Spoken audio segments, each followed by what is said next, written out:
everybody. This is Kevin and Lorelei. Stone Cabin Adventures. We have radishes. Well, It's about they're 2.5 bitty. weeks. It'll be 3 weeks this Saturday. Today's Thursday. And it's about 12 to 13 different varieties. Well, one packet had 10 varieties in it. And then I had 2 or 3 other packages. So, we're going to bring you out here and give you an update on our greenhouse. And the videos that we had done showing wrapping the greenhouse were not good. Mike was giving us problems. So, as you can see, I have my other raised bed in place, dirt in, the cattle panel is up. So, it's stapled down at the bottom. And we're going to plant, here, let me hold this a minute. Down along this edge, we'll plant the climbing stuff like cucumbers, pole beans. Yeah, and then we can like harvest from inside. We can also plant the climbing things on this side too. Yeah. Now, to put the plastic on the greenhouse, we cut a piece of plastic that would reach from the ground here up the length of the greenhouse and down in the back. That's how long it was. And there was lots of extra. Lots of extra. And we started over here and just flopped it over the greenhouse frame, which looks an awful lot like this other frame, cattle panel frame. About a year ago, we had a bad storm, and you can see our 50-foot tall pine trees. This one, The third one. the third tree, stops right about there. Yep. And the top of it was split into 2, and they broke off and landed between the well. Oh, let me get up close and personal. Landed between the well house and where we had the garden. It looked like God just snapped them off and put them down. And our garden was right here in this area. Yeah. And So, it didn't hurt the garden or the well house. It took this. This was 2 different trees, a black locust and I think a Bradford pear. Yeah, some kind of But they pear, were probably. mixed at the bottom in the roots. So, Yeah, so we're going to get rid of them too. and so when we put the plastic over, we nailed them with the 1-inch nails with a 1-inch tab. Roofing nails. And these are full 1-inch boards. They're not 3/4 like you get in stores. And this, wow, that's tight. I did a good job. So, and the strapping we got at Habitat for Humanity It was a 100-yard roll. for about $10 to $15. It was funny. You could tell that the person who was helping wasn't extremely literate, because it said 101. They would say things like 99 yards, 100 yards, 101 yards, but one of them said 1,001 yards, and I'm pretty sure They meant the 100 boss just said, right, 101 on that tab, and so they wrote 101.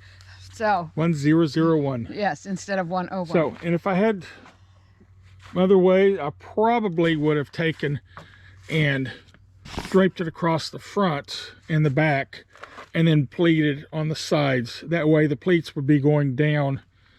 But we've got the pleats here, the folds, where the water does not catch One didn't in collect it. any. And as you can see, we folded pretty heavy on this side. Yeah. But I've got to get out here and get my tubs mixed. And at church, we took it out. I wasn't even in. Yep. Oh, We had it's a baby bunny. got a baby bunny? Yes. Where at?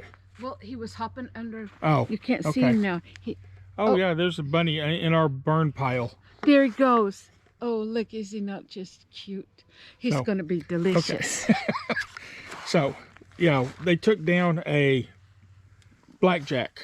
A dead tree. And whenever it fell, Mama Squirrel ran out And ran off. and ran off. And so they cut up the tree part in chunks length and drug them off to another portion so they can clean that area.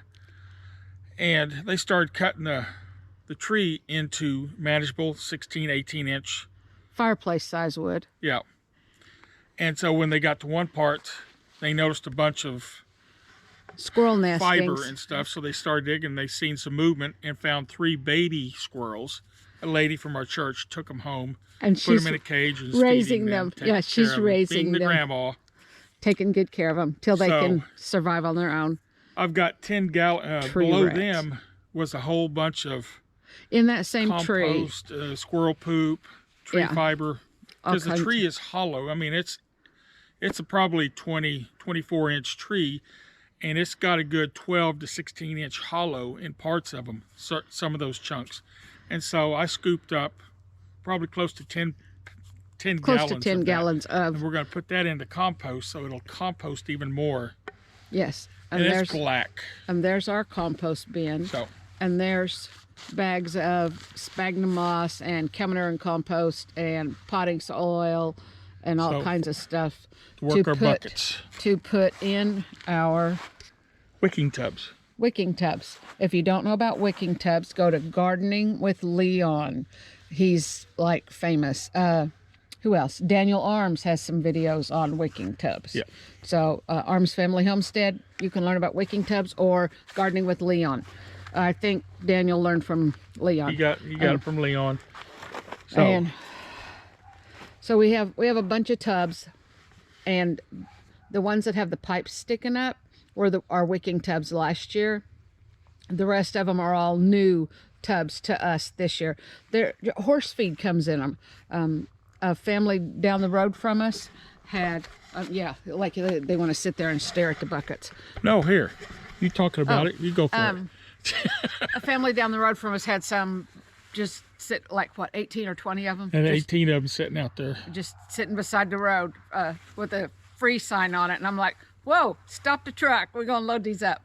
So we brought them home and then continued whatever little adventure we were on at that moment, because life with Kevin is an adventure. We've got a couple of them that have cracks in the bottom, but to fix that, we're just going to put a big black trash bag, yes. Leaf trash bag or something in it. And so we're going to empty these and rework it, clean it out, sift it, and we've got a 6-inch drain that we ordered from our local hardware store. They special ordered it in for us. They had it in another location, or ordered it in. Jaeger's True Value, Ace Hardware. And when we do that, we're also going to take and set up. We're trying to get a setup on our rain catchment off of our chicken coop, and hopefully we can get some off of our shed over there. Off of that we put up last year. Kevin's shed. When we had that same storm. The storm that took the top out of that tree. I had 4 walls up. Laid the shed down flat. Kevin didn't even touch it for like 2 weeks afterwards, or 3 weeks. 1 week. Felt like a month. It was 3. Yeah, it was closer to 3 weeks. It just, before he even started pulling nails out to see if he could salvage anything. And almost all the wood was salvageable. Of course, nails don't salvage quite as easily. But anyway, so that's one of the next parts of this wonderful adventure that we call Stone Cabin Adventures. And we love you guys. Click like, subscribe, and ring the notification bell. And I can't tell where we're at. Okay. Anyway, I love you. I love you. I love you. Mwah. We'll see y'all later. Have a good one. God bless you. And this is Resurrection Weekend. So go to church. Yeah. Worship God. Worship. We love you. Bye. And eat a